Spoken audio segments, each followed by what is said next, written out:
The Downers Grove Village Council. It is my privilege to call this meeting to order. There are copies of our agenda on either side of our room, the bell room. If you would like to pick up a copy and follow along with our proceedings tonight, we would invite you to do so. There will be multiple opportunities for public comment, both with respect to items on our agenda tonight, as well as with respect to items that are not on our agenda tonight. And those are comments of a general nature, and we'll be seeing that very shortly.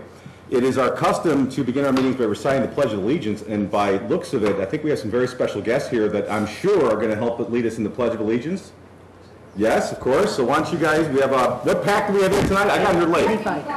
Pack 85 is going to join us in the pledge. So, gentlemen, why don't you come on up here in front, make sure you're all on television. Spread on out. Take up the full space.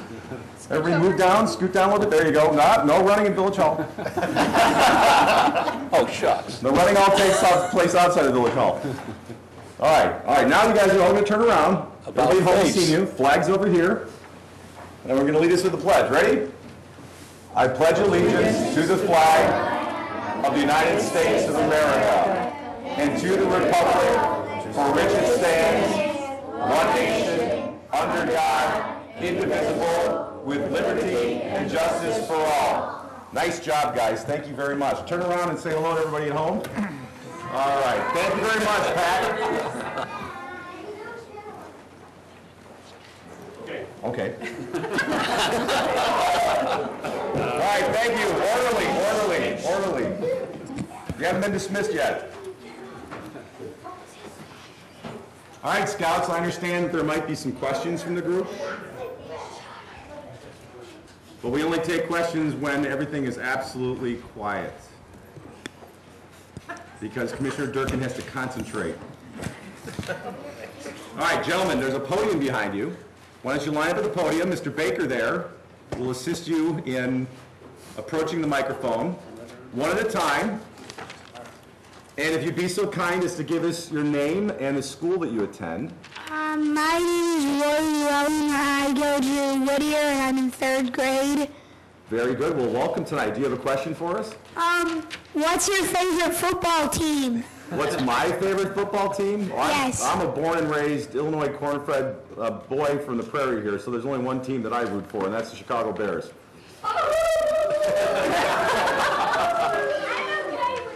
All right, hold on, guys. I'm Jackson. Commissioner Durkin's going to get very upset here. Well, yeah, because I'm a Packer fan. I'm a voting stockholder. No hooting and hollering. Thank you for that question. I'm Jackson Vaughn, and I go to Whittier, and I'm in 3rd grade. And can we have chicken? Chicken from where? Well, what kind of chicken Would you like it fried or chicken parmesan? Chicken marsala? I think you want chicken nuggets. Chicken with lemon sauce, perhaps? White chicken. Stay tuned. Good question. Yes, sir. My name's Ethan Peters. Hold on a second. Start again. We'll wait until everybody's listening. Everybody listening over there? My name's Ethan Peters, and I go to Whittier School, 3rd grade. And my question is, when is Cumner going to get paved and curbed? When is Cumner going to get paved and curbed? Those are actually two different questions. And when any question has two parts to it, I turn it over to our village manager, David Fieldman. Cumner is scheduled for what we call a resurfacing, which is a new driving course, new pavement next summer. However, if there's no curbs there now, there will not be curbs in the future, and if there are curbs there now, we will replace or repair those curbs when we do the resurfacing. So that was the answer to your question. Excellent question, guys. Any more? Thank you very much, Scouts. Appreciate you being here. Thank you for visiting us.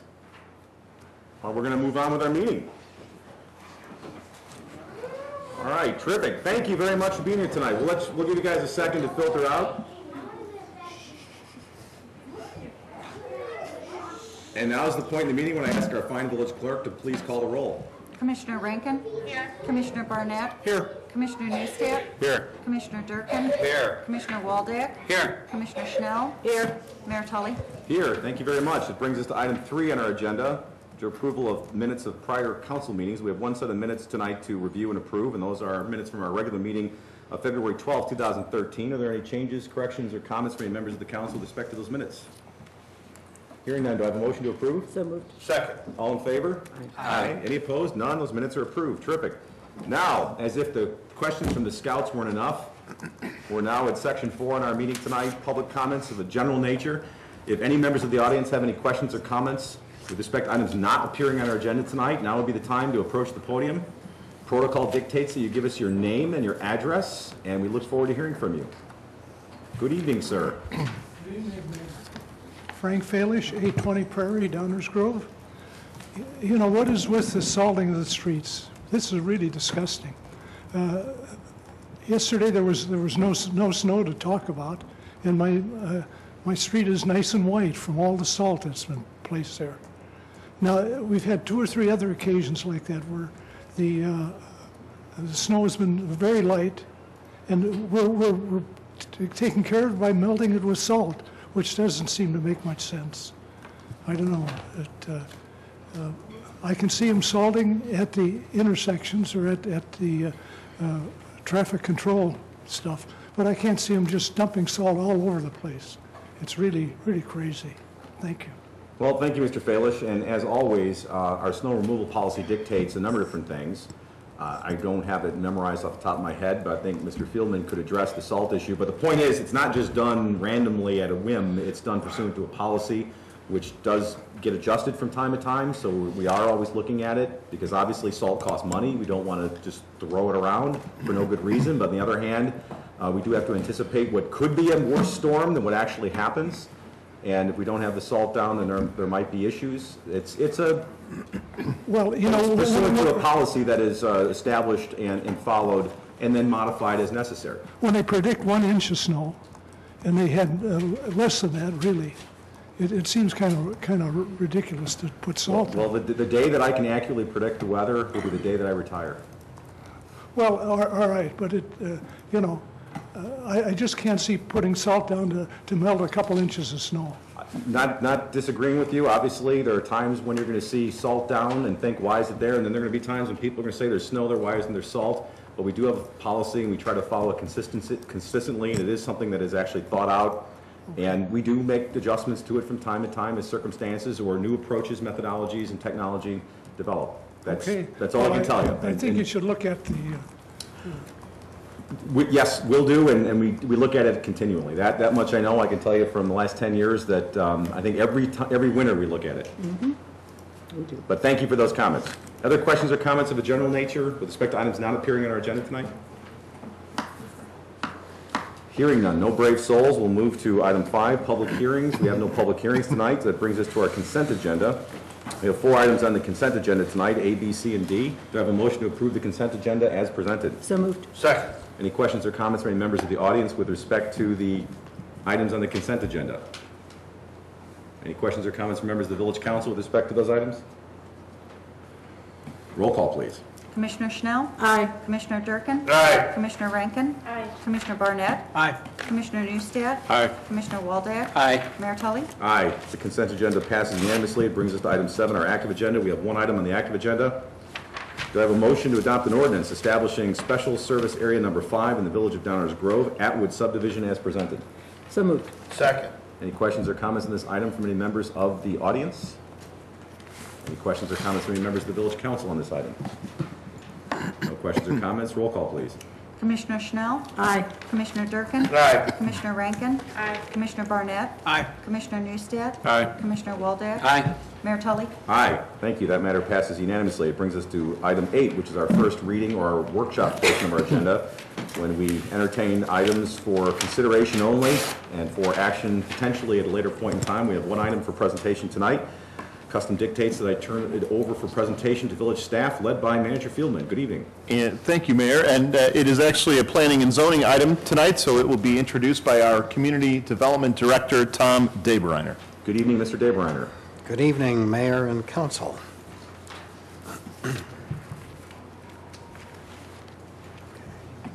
Funny noise, wasn't it? There is a motion before you to authorize award of a contract to Duncan and Associates in the amount of $114,500 for a comprehensive update of the Downers Grove zoning ordinance and subdivision control ordinance.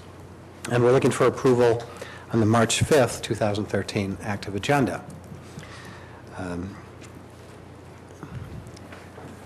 Some of the, I think it's good at this point to review some of the reasons that we're doing this, and I want to highlight a couple of those, certainly.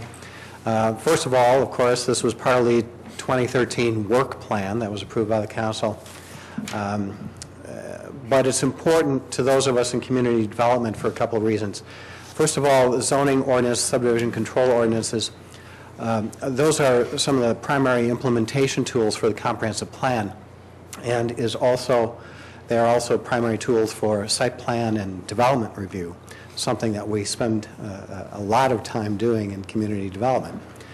I want to highlight, again, and this goes back a few years. You've seen, we've had this kind of discussion before, but I think, again, it's good to review this at this point. What is the process, really, that we've been using to get to where we are tonight? Well, it began with public input a number of years ago already that ultimately led to the comprehensive plan. Comprehensive plan, which was had public input, a significant amount of public input, so really serves as the foundation to the documents that we're talking about tonight, the zoning ordinance and the subdivision control ordinance.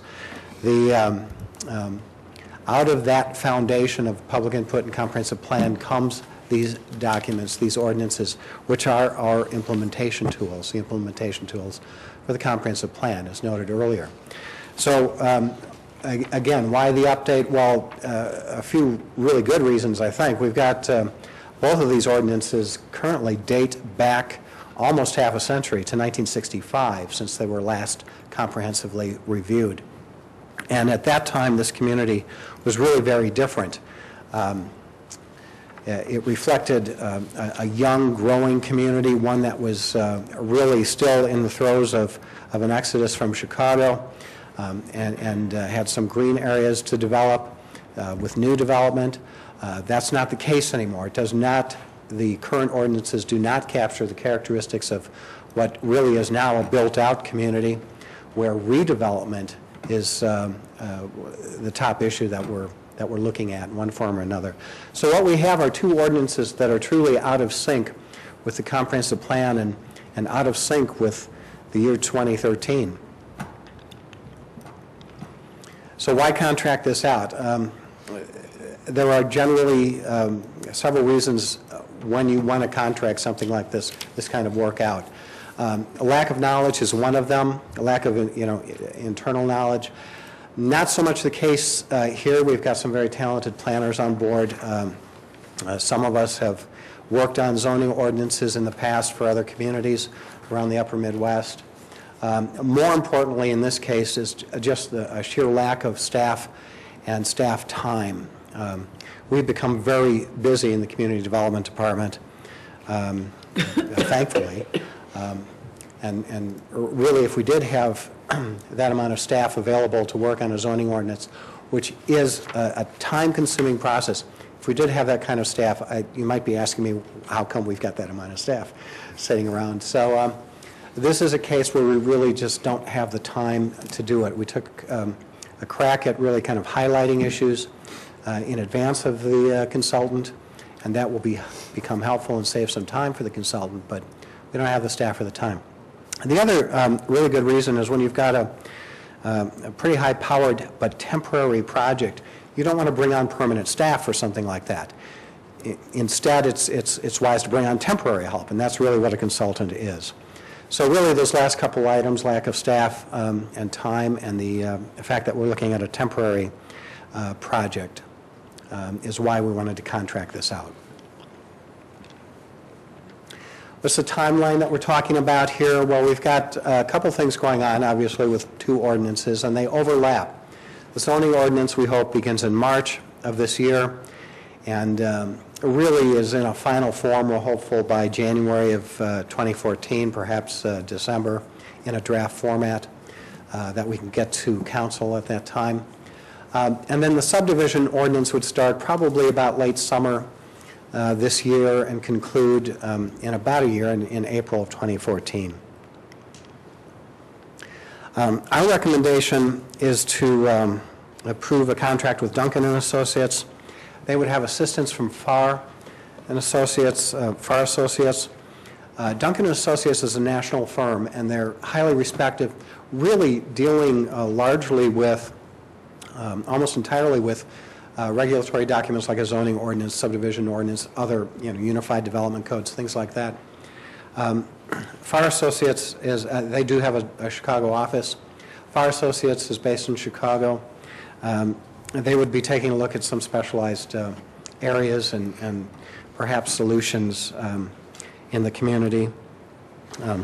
They, as I indicated earlier, would be doing the work for, excuse me, $114,500.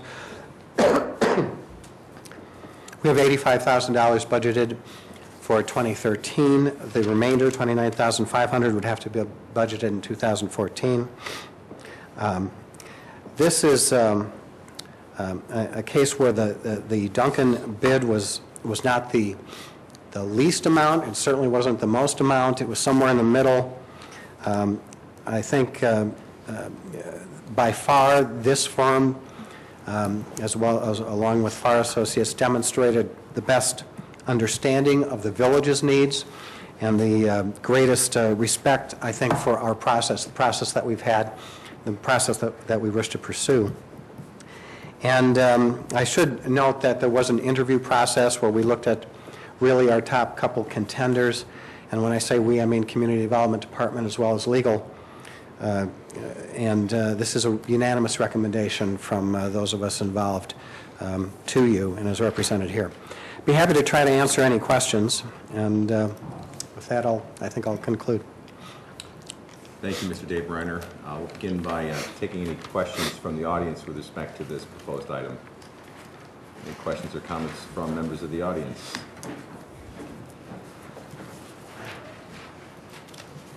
Hello again, Mr. Falish. Hi, Frank Falish, 820 Prairie. You have people down here. Are they qualified? If they're not qualified, they shouldn't be bidding. If they're bidding, we should take the low bidder. These people, it costs people money to bid. And if you're not interested in them, you shouldn't have asked them in the first place. Thank you. Thank you for your comments. Any other questions or comments from the audience? Very well, I will open it up for questions from the council. Commissioner Schnell? Just a couple of questions, Tom. One, the low bidder was actually the firm that did the comprehensive plan, is that correct? That's correct. And at least the reasoning that I read in the staff report was the fact that it's always good to get a fresh perspective when you start doing something like this. So they will not only rewrite the zoning and the subdivision control ordinance, but they will also look at the comprehensive plan to make sure that the two jive together and there aren't any inconsistencies in the plan? Correct. We've had a long relationship with the people who provided the lowest cost proposal. Their specialty really isn't zoning ordinances. They're, I think, very good at comprehensive plans. That's one of the reasons that we started to shy away from them a little bit here. But the other was, to a certain extent, I think a set of fresh eyes is really important, especially those as experienced as we find in Duncan Associates. However, at the same time, Farr Associates actually includes someone who at the time was working for the incumbent firm, I think.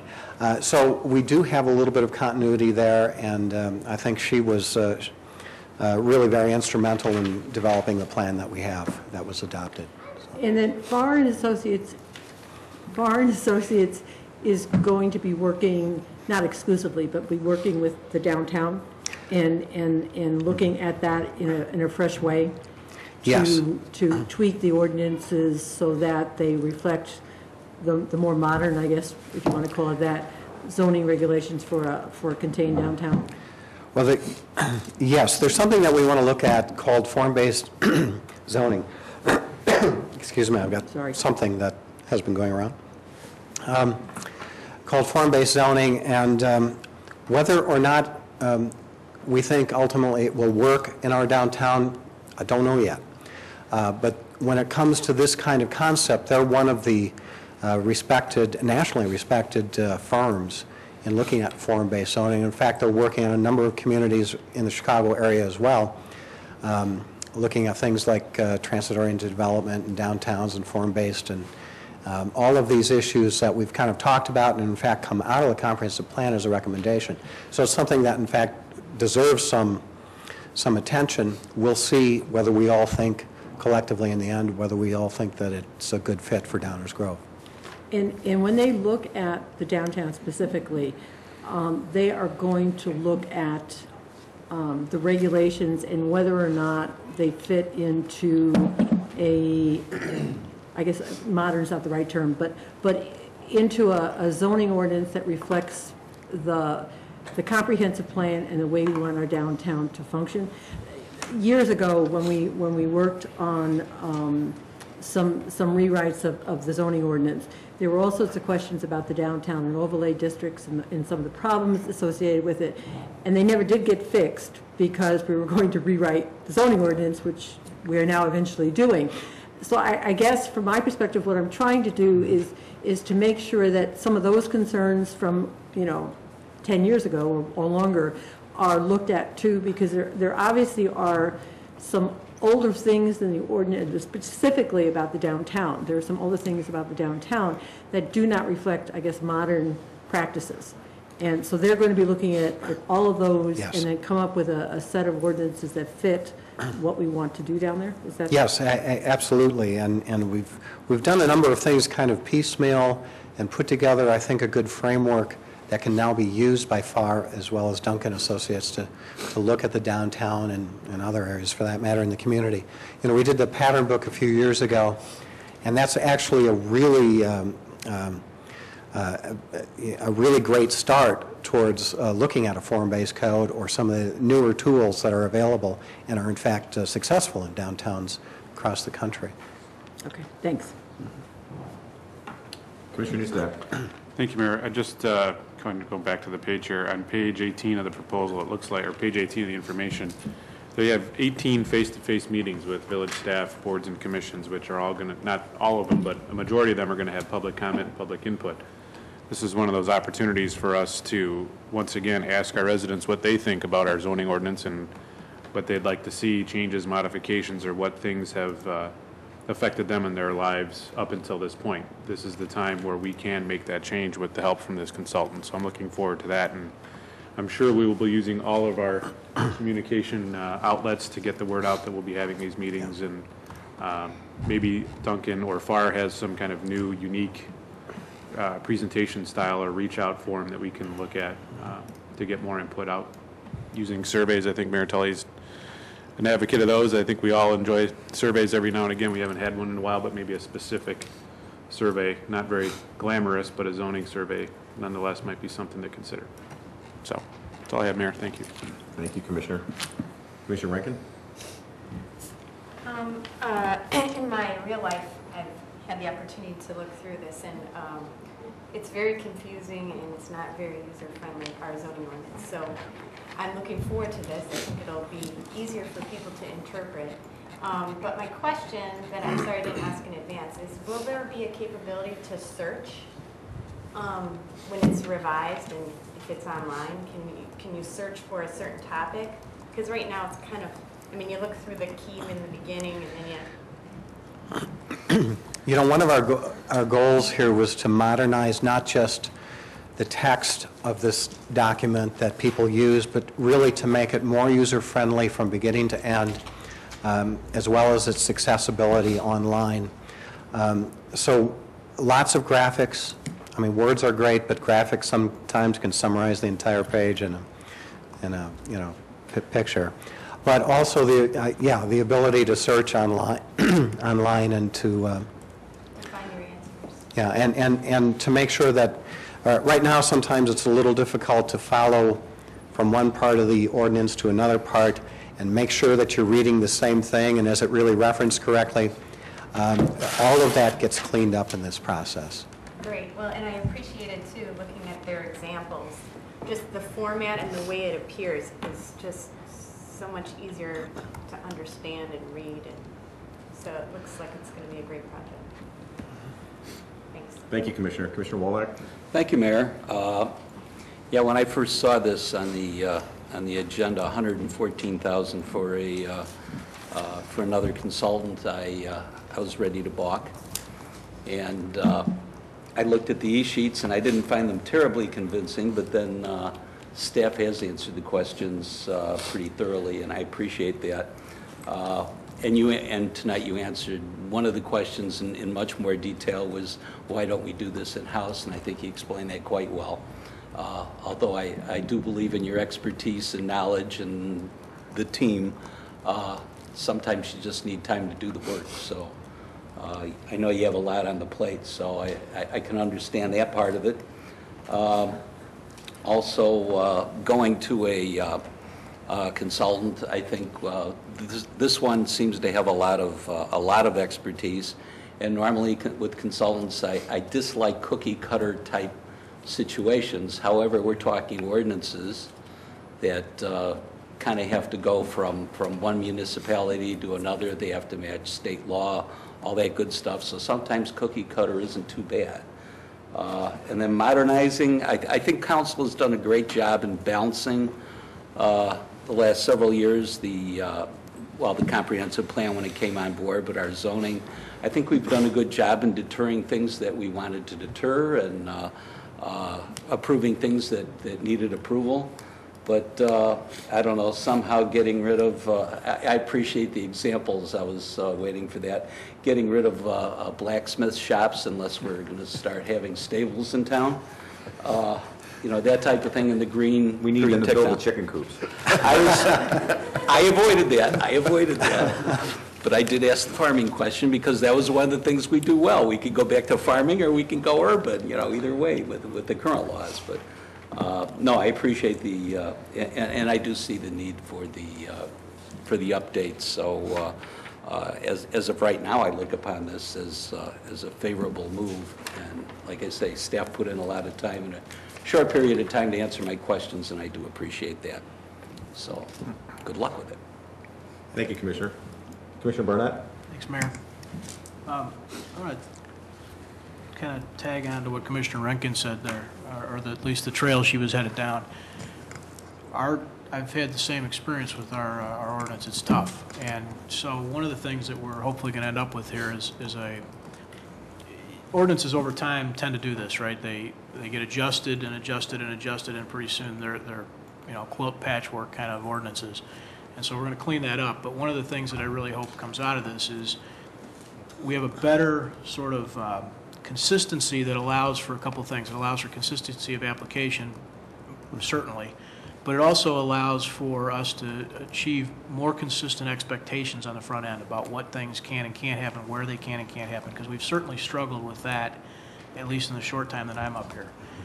And one of the other things that I'm interested to how we're going to handle, and I'm hoping that maybe some of the electronic formatting allows us to do this better, but right now, and I assume down the road, there's still going to be lots of references in our zoning ordinance to other rules, state law, county law, et cetera.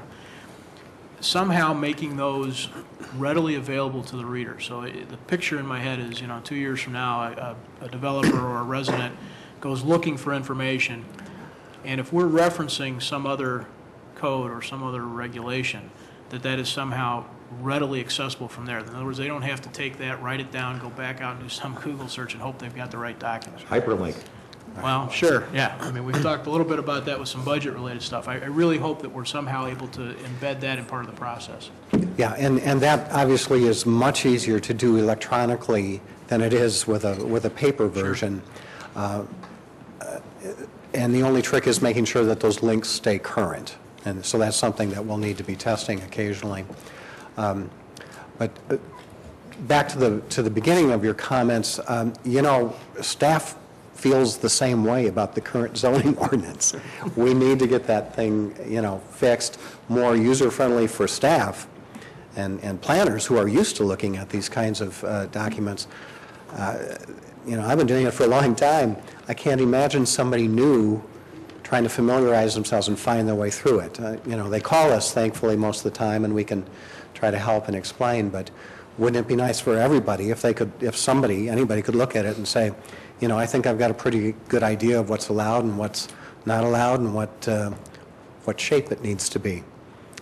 I appreciate that you guys are trying to get this done and that you're also seeking outside help too. I think that's, I know the word consultant sometimes is difficult because there's certainly, you can conjure up all kinds of things, particularly when you live this close to the city of Chicago, about what that means. But in a lean organization, which is what we have to be, our community development folks have work and expectations every day that need to be fulfilled. And so some of these things, whether it's a comprehensive plan or it's a zoning rewrite, I think are entirely appropriate to be structured as one-off tasks that are contracted out. I think that's perfectly consistent. Appreciate that. So good luck. I'm looking forward to it. Thank you, Commissioner. Commissioner Durkin? Yeah, thank you, Mayor. Just a couple things. Tom, you had mentioned that this organization has a better understanding of our needs.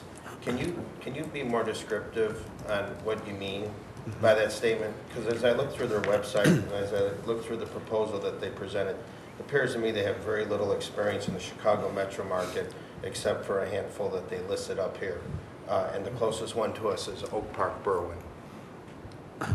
Well, if you can't answer it now, that's fine, because I didn't ask. well, no, I can tell you exactly how they impressed. I can tell you exactly how they impressed me with regard to their understanding of our needs. First of all, there were 5 firms. None of them came to us and started their questions to us and comments to us with an analysis of the comprehensive plan and the data that already went into that information. So they didn't come with just a question. They came with questions that were targeted, that were specific, based on the documents that they had already reviewed. This is prior to getting any contract. So they were probably the most prepared of any of them to begin with. They come with a really strong appreciation for the heavy amount of public involvement that has already occurred. And they've indicated, that they respect that and in fact, they've can rely on that as well as staff input, as well as the input through the Plan Commission process and special interviews through this process. That's something that, in fact, they will depend on and rely on as they go through preparation of a draft zoning ordinance and subdivision control ordinance. So that's something that we really wanted to see. We talked to some of the other consultants who came in and wanted to change our end product. You don't want a zoning ordinance and subdivision control ordinance, you want something else. It's like, wait a minute. No, we know what we want, and it's what was in our RFP. Excuse me. And they wanted to change our process. So, right away that was going to be a battle throughout the whole process. We didn't want to do that. We know what we want. I have been through this in other communities. It's something that I do have an understanding. In fact, I'm not sure that the consultant wants to hear that I have a good understanding of all of this and experience doing it in other communities. But I do, and I think it'll help us manage this process a little bit better. But they came right away respecting what this community wants, the history that we have, and that impressed me really. It was beyond my expectations. I agree with what Mr. Fahler said about the price, and I think that is something that we need to definitely look at. I understand the point that you bring up, but to me that was kind of a weak point. I would just suggest in the future a little more definition of why. $10,000 is a lot of money. Doesn't really matter what size it is, but $10,000 when you look at it is definitely higher than well, I don't even know what our signing authority is here, if there is one, but I would just ask that we could have more description, which leads me to ask the next question. Is there a breakout? Do we have a breakout of what the Duncan part of the contract is and what the FAR, since they're partnering with those? And when we did the RFP or the RFQ, did we actually ask for that, or did they come and it suggest FAR? Because I'm looking at FAR and Associates now, and they're more of an architecture preservation organization. Right. We didn't ask for FAR. It's something that Duncan had, apparently they had a relationship with them, and but I was familiar with FAR Associates before, and while they do have a strong architecture background, they have a very strong design, kind of planning design background as well. So it was a firm that I'm familiar with. I haven't worked with them before. Okay. But they are very well suited for looking at a form-based code approach, which is very design-oriented. Okay. And I guess the reason that they would suggest that or team up with FAR is because of what you stated, the questioning, very specific to the RFP that came back to us, that, you know, they looked at our program, our documents. So, you know, I'll support this. I think it's a good move. I think it'll put everything into perspective, and agree with everyone that had stated up here. But I was just wondering if we could just, you know, I just wanted some better explanation. I appreciate it. So thank you. I didn't mean to put you on the spot. We'll get that information to you, Commissioner. Thank you, Commissioner. I've just got a few comments and a question. First, if there's any doubt that this needed to be updated, let's keep in mind that we're talking about something that was originated in 1965, and just to put things in perspective, in 1965, the #1 hit that year was Satisfaction by the Rolling Stones. Bonanza was still on TV. The Best Picture, well, everything's on TV now. This is on TV. The winner of the Best Picture, the Oscars, was Sound of Music. Lyndon Johnson was president. You could mail a letter for 5 cents. You could get a gallon of gas for 24 cents. A new car cost you about $2,600, which was good because the minimum wage was only $1. And the national debt was only a mere $286 billion. So that'll put things in perspective as to why this needs to be updated. So I don't think there's a lot of debate there. And candidly, as was pointed out earlier in the presentation, this is something that has been long on the work plan, not just this council's work plan, but this has been something that's been on the list to do for some time. But it's not something you just want to sit down and do in a vacuum.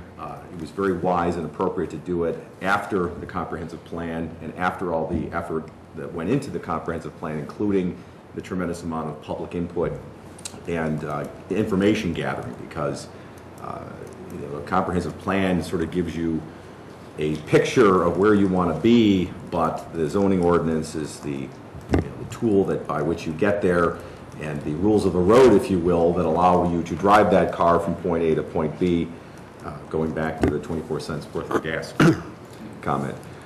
So I think the process here was appropriate. The need is certainly appropriate.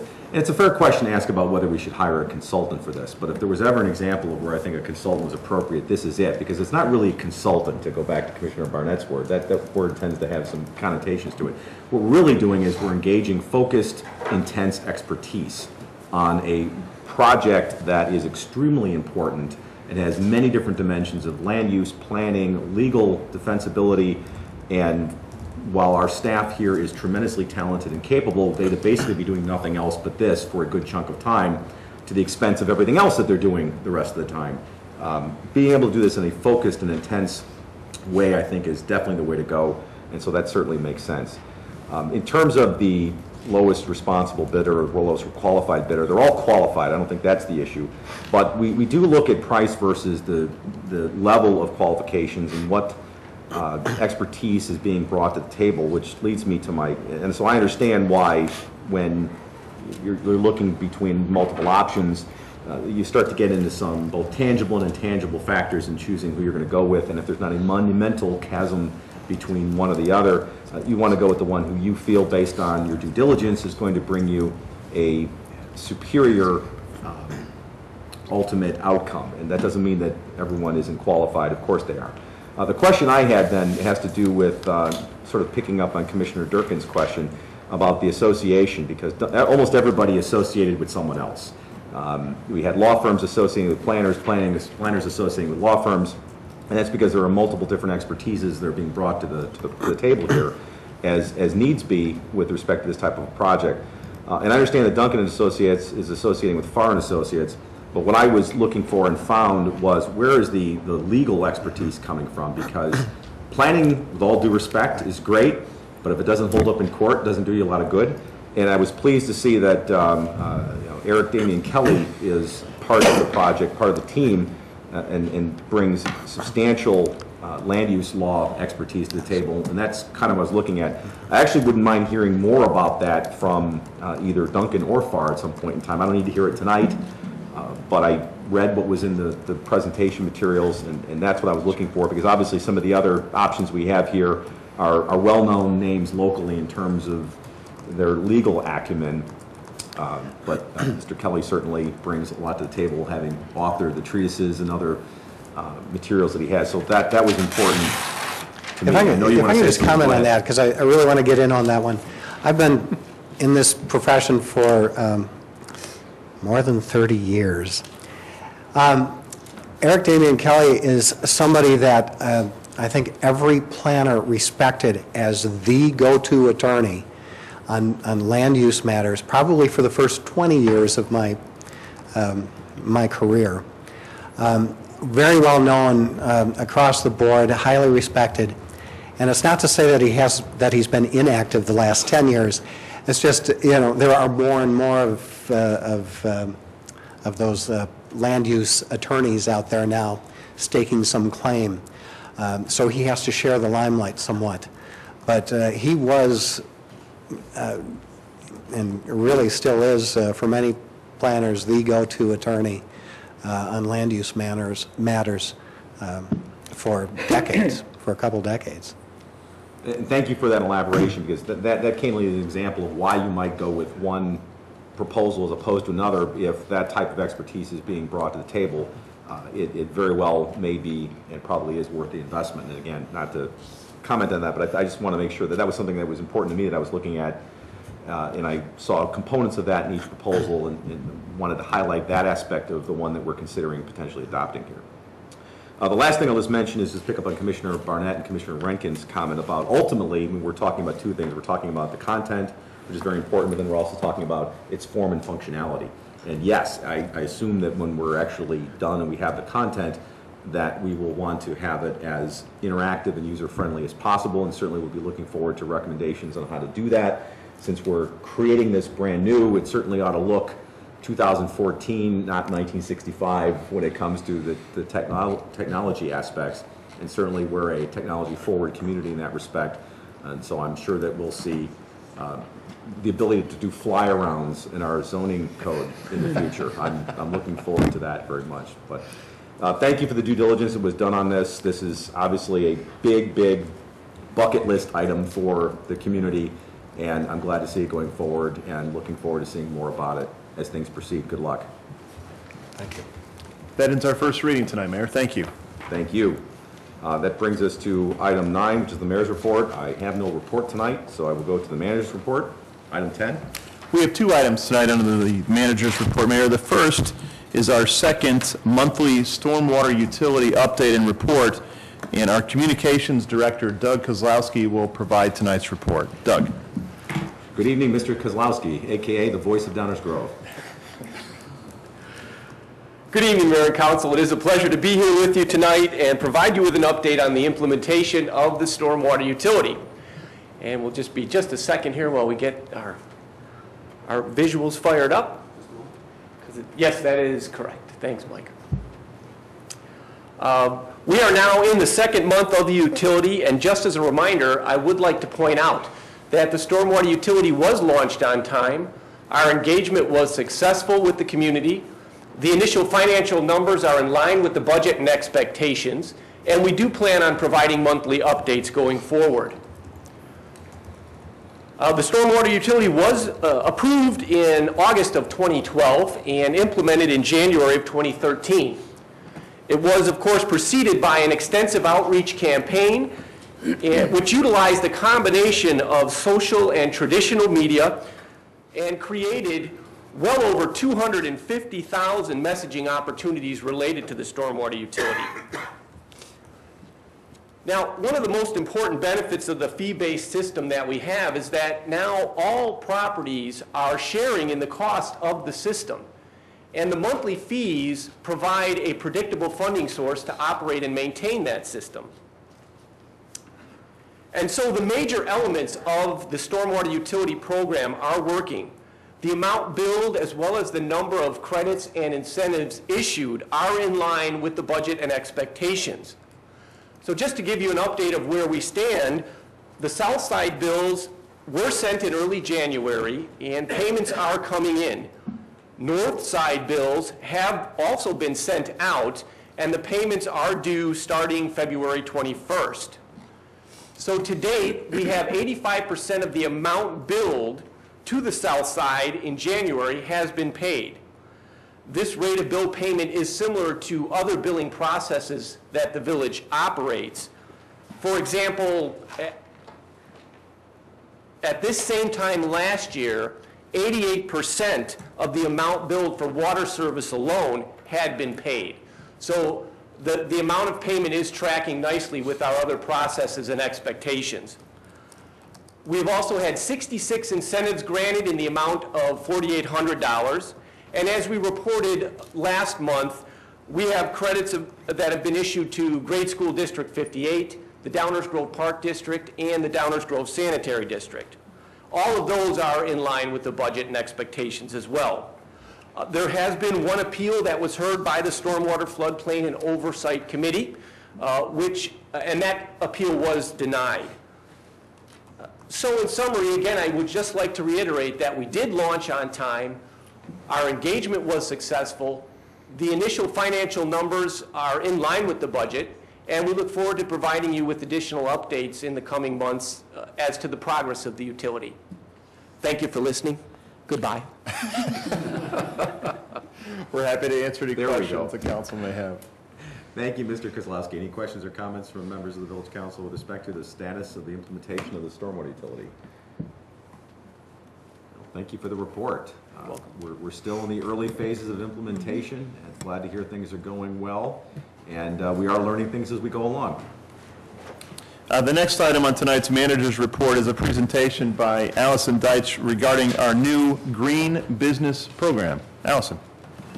Good evening. Good evening.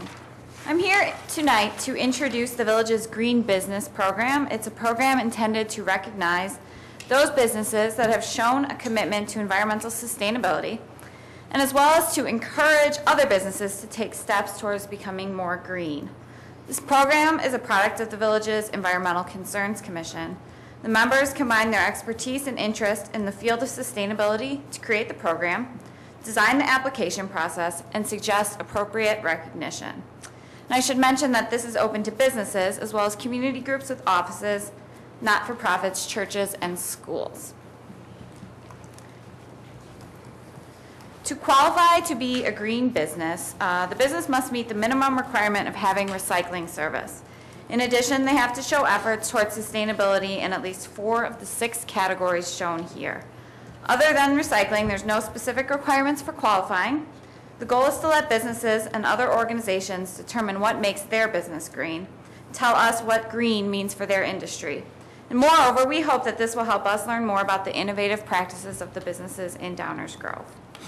I should say that the decision to award the green business status to an applicant ultimately lies with the Environmental Concerns Commission, and I will describe this process now. So we've set up an application process on our website. It's now active, and it's linked directly from our front page. The businesses are asked to describe their green practices in a narrative or in a list format. We'll accept applications continuously, schedule them for review at an ECC meeting on a quarterly basis. The role of the ECC is to engage in a discussion with the applicant and vote to award recognition. In addition, staff or the ECC will gladly meet with any potential applicants who are unsure if they would qualify. So just as an example, we've filled out an application on behalf of the village, the staff has, that highlights all of our green practices. And so if a business is interested in taking a look at a sample application, that's already up on our website as well. And we also have a list of common green practices in each of the categories. So There's a lot of information for businesses who are really unsure or are getting started. So finally, just here's what the fun stuff. Once a business qualifies for recognition, they'll receive a proclamation at a council meeting. They'll be mentioned in our social media. They'll receive a decal featuring the Green Business logo for their entry door and permission to use the logo on their website. The application is active now, and we will begin promoting it this week. And finally, just here's the logo that we're going to be using, so we hope to see it popping up all over town. Happy to take your questions. Thank you very much for the presentation. Exciting new initiative. Questions from the council, Commissioner Neustadt? Not a question, just a comment. I think this is a great thing that we can partner with our Chamber of Commerce, of course, and the Economic Development Corporation to get a lot of the businesses that are already doing all those things on board and use their social media also to advertise this program. Absolutely. Thank you, Commissioner. Commissioner Rankin? I also think it's great that the application process is kind of free form, so since there's so many different types of businesses that apply, that'll make it easy for people to apply, easy to evaluate, so great job. Thank you. Other questions? Commissioner Waldeck? Just want to thank the ECC for the work they did. It's a great idea. You did mention they can use the logo on their website. I assume same thing for stationery and that type of thing too. Sure, if they're still using stationery.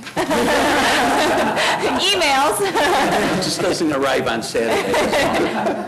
As long as it's on 100% It's not so recycled green. soy But they paper. get the rights. Yeah, recycled paper. They get the rights to the logo. Yes, absolutely. But just a great job by the ECC. Thank them. Thank you. Thank you, Commissioner. Commissioner Barnett? Thanks, Mayor.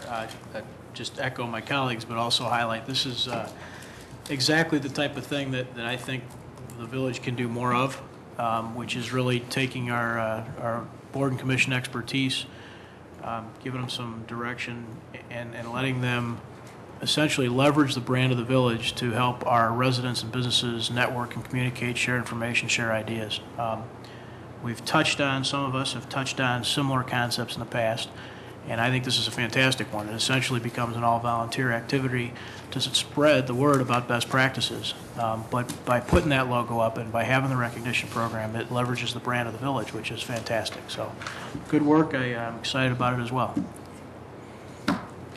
Commissioner Schnell, thank you. Yes, it actually is just a great program. Thanks to Allison and to the ECC for launching it. We all want to talk tonight. Very succinct.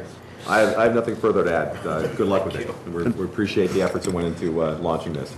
That ends our manager's report. Terrific. That brings us to item 11, Attorney's Report. I have no report. Thank you, Madam Attorney. That brings us to item 12, Council Member Reports and New Business. We'll start with any items of new business for any members of the council. Any items of new business? Hearing no items of new business, we'll go to Council Member Reports. Commissioner Barnett, we'll start with you. I have nothing, Mayor. Commissioner Durkin? I have nothing. Commissioner Schnell? Just to invite people to go to the Stormwater Education Workshop tomorrow evening it actually starts at 6:30 with vendors, but the actual talk is at 7 o'clock at Lincoln Center. Just sounds like a really great evening of learning about how you could possibly save yourself some money. Absolutely. Thank you. Commissioner Waldeck? I have nothing, Mayor. Thank you. Commissioner Rankin?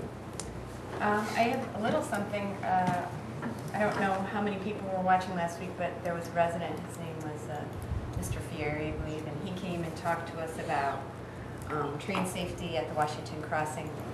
So the manager had put information about the actions the village had done in the manager's report, and I forwarded it to him so he would know, and he was passing on his thanks, saying that he noticed that the trains are now parking further back, and then I was speaking to Manager Fieldman, and he said that now the signal length is shortened as well. So there's been some positive action from a comment from a resident. So I want to encourage our residents to come and speak, and things happen. It's great news. And thanks to the BNSF Railroad for responding to our calls, and we did send them the video, and it worked very well, and those things were taken care of by the BN. Thank you very much to them. Thank you, Commissioner. Appreciate you sharing that. Commissioner Neustadt? I have no report, Mayor. Thank you. I have a couple of items, and then we cannot adjourn tonight. We do need to go into executive session. A couple items I want to mention is, first of all, this Saturday, February 23rd, Advocate Good Samaritan Hospital is holding, I believe it's its 10th annual Heart Fair at the hospital from 8, I know it begins at 8 o'clock, from 8 a.m. to 11 a.m. And it will feature lots of opportunities for diabetes and cholesterol screening, also screenings for asthma, posture, blood pressure, and pulmonary function are available. The fair is designed to get everyone heart healthy in 2013. And there will be cardiologists on hand to answer any questions. I'm planning on stopping by to find out whether the stair climbs that Commissioner Rankin makes me do are actually helping with my pulmonary function or not. I know my legs finally recovered, but I think the heart's okay.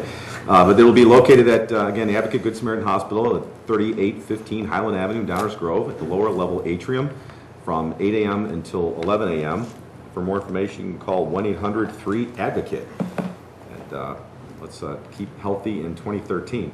The other thing that I want to mention is that the Walk-In Ministry of Hope, which is located here in Downers Grove and serves both Downers Grove and the surrounding communities, is holding their Hands of Hope luncheon on Friday, March 15th.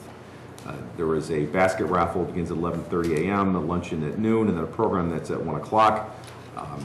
Obviously, this is a fundraiser that's in support of their mission to provide immediate assistance to residents both here in Downers Grove as well as the surrounding communities.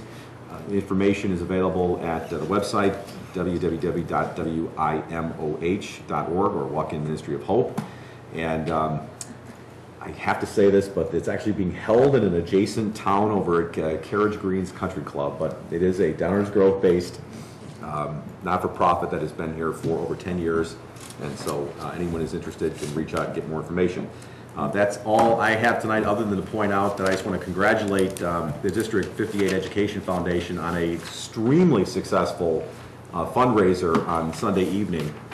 They hosted a very entertaining family event at Downers Grove South, featuring a number of local celebrities, educators, and students facing off against the Harlem Wizards, and it was quite a terrific event. It was very successful, almost too successful.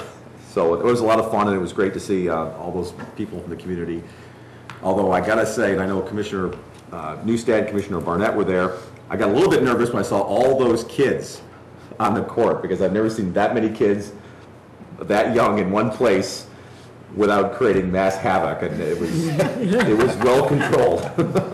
So it was a really good event, and congratulations. You had that zebra shirt. Well, I don't know if Representative Sandak and I had anything to do with keeping things under control, but I give credit to the fact maybe the teachers were all in the audience and they had their names and numbers. So congratulations to the Education Foundation on a very successful fundraiser.